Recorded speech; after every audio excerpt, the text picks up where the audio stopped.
Hello again from the trail. This morning, as I'm hiking on a beautiful September Saturday morning, I was reflecting on some of my previous posts on thoughts from the trail, and one of the key words that keeps coming up in these little videos that I shoot and the thoughts that I share is the word practice. You know, when I was small, I can remember being in first grade and playing on a baseball team. We were the Tigers. We had these yellowish orangish hats. I had a great coach. I didn't know much about baseball, but I can tell you, I went to every single practice.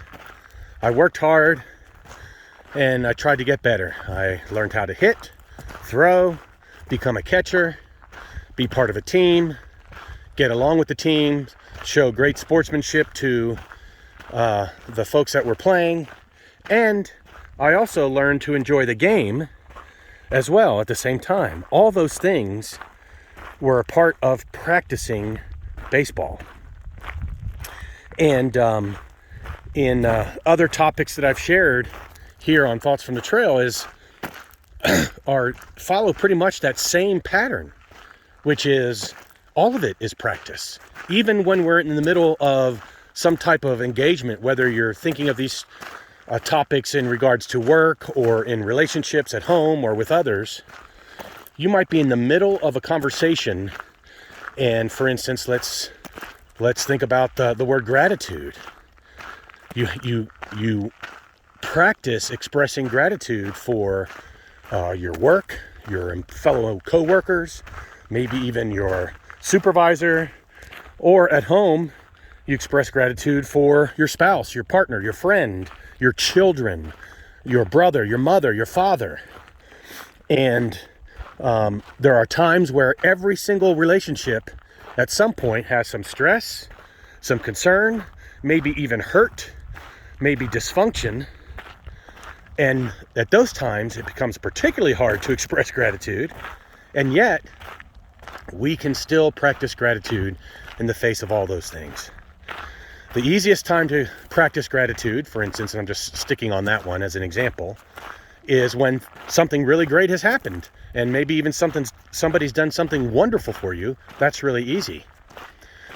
It becomes a little more challenging around the practice of gratitude when maybe things aren't going the way you had hoped, or maybe there is some challenge in a relationship or a work situation. And those times when we practice attitude, we can dig deep, and we can be observant, and we can be in the present, and we can think about the fact that there are things to be grateful for.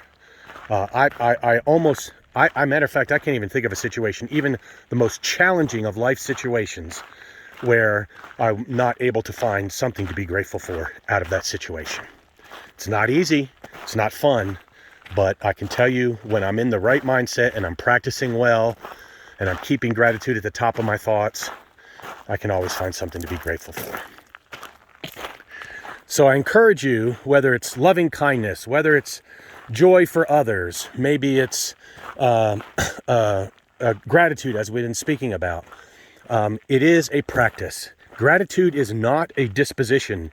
It is not a feeling. Like some people use the phrase attitude of gratitude. Well, that's really nice. Attitude is a thought in your head. It is not an action.